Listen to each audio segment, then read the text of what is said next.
Coyuntura semanal. Lunes, 2 de febrero de 2026. Sumisión al imperio. Mientras la administración Trump agrede y amenaza a medio mundo, incluyendo su propio pueblo, las encuestas de opinión no dejan de mostrar sus caídas sustanciales.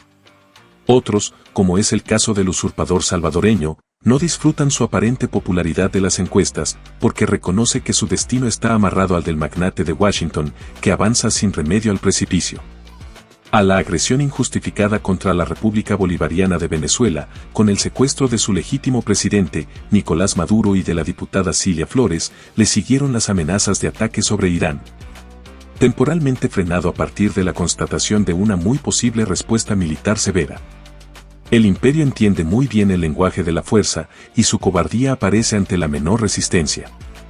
A estas acciones le sucedieron las redobladas presiones criminales sobre Cuba y muy especialmente, el inaceptable chantaje sobre la comunidad internacional, para hacerla cómplice en el intento de colapsar el proceso revolucionario, por hambre, falta de energía, u otras afectaciones materiales.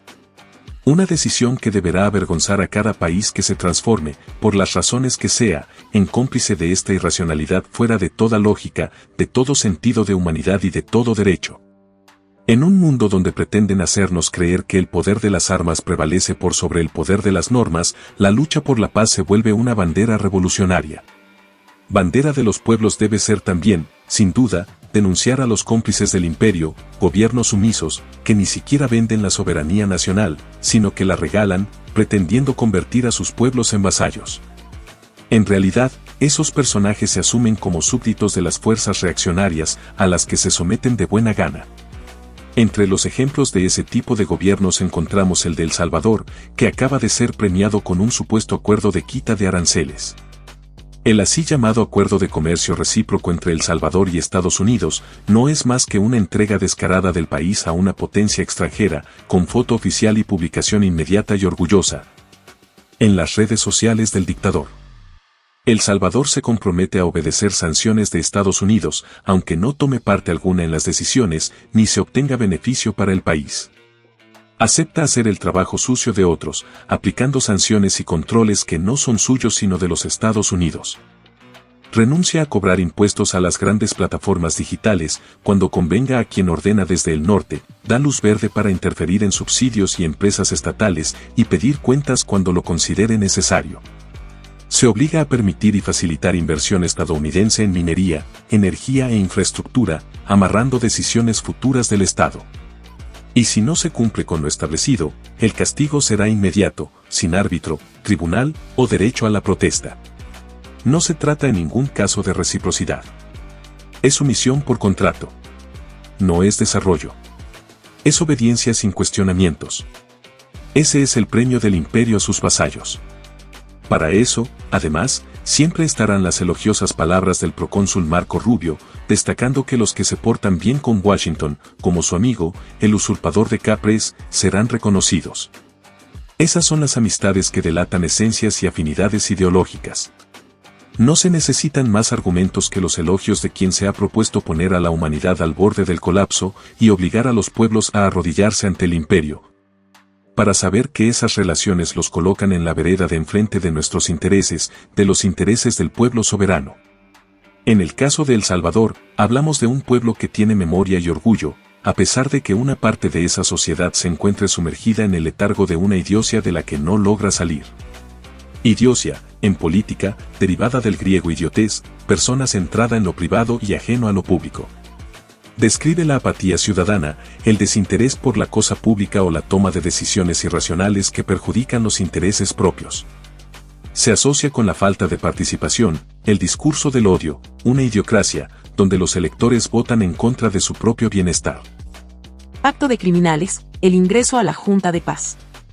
Esta semana, nuevamente, el régimen se puso en evidencia como simple peón del trumpismo.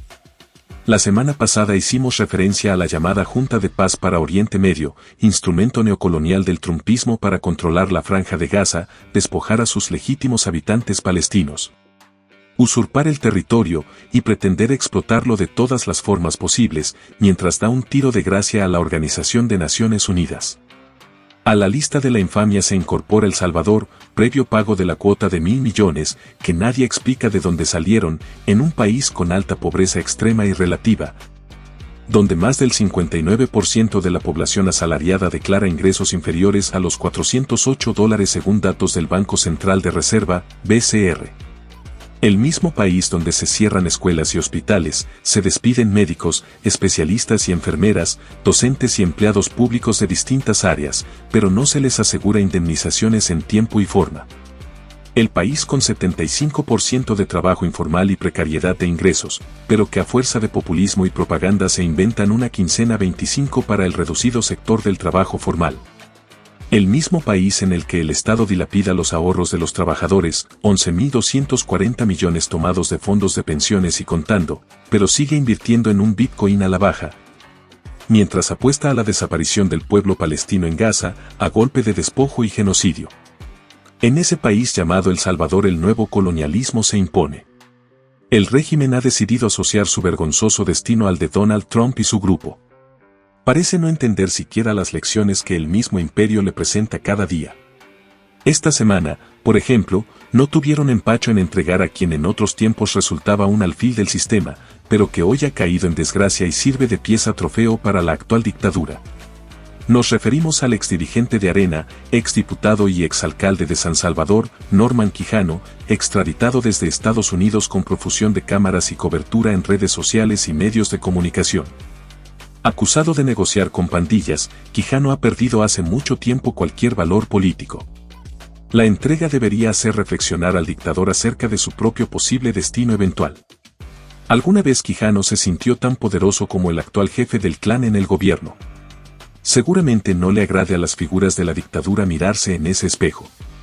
Que no les guste o que no lo hagan no impide que, en el futuro, cuando ya pierdan valor para el imperio, compartan ese destino.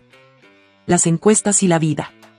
El 27 de enero se conoció la más reciente evaluación ciudadana del año 2025, presentado por el Instituto Universitario de Opinión Pública, IUDOP, de la UCA. La seguridad sigue siendo el único activo que el gobierno puede explotar propagandísticamente, en tanto el 62.7% de la ciudadanía la identifica como aspecto positivo del año. También la encuesta apunta a una constante, la economía. Señalada por el 44.9% como problema principal, las personas encuestadas subrayan el alto costo de la vida y el desempleo. El dictador sostiene su calificación a partir de campañas permanentes de propaganda, donde su figura ocupa un lugar central y protagónico. Se mantiene, pero sus diputados y alcaldes bajan, así como su partido.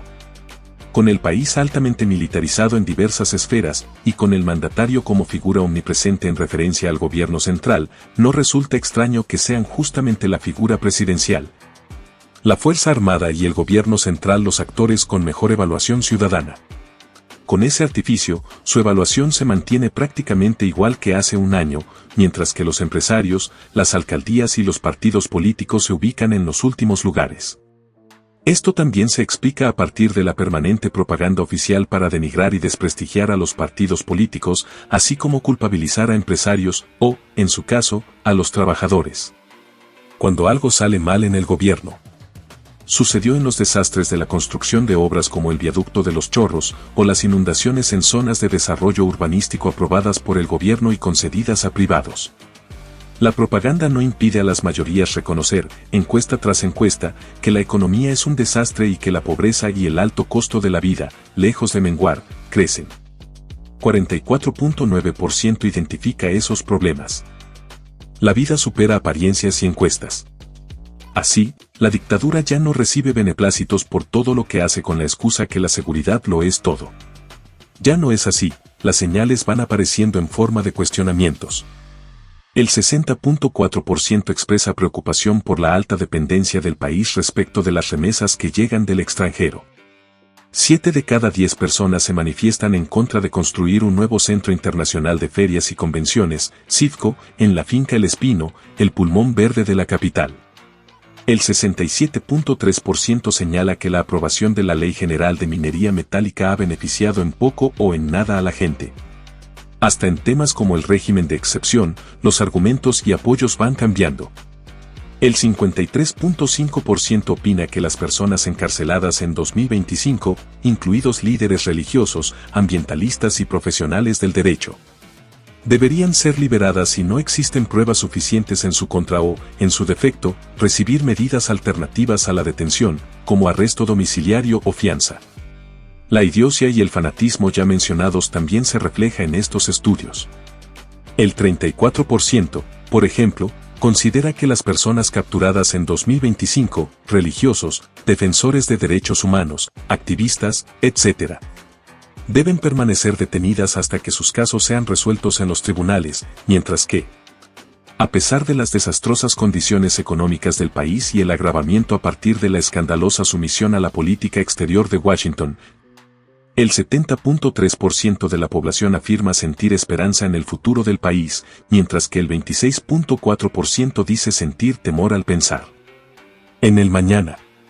Son los desafíos a los que se enfrentan las fuerzas de izquierda en el país. No se trata solo de cambiar las percepciones.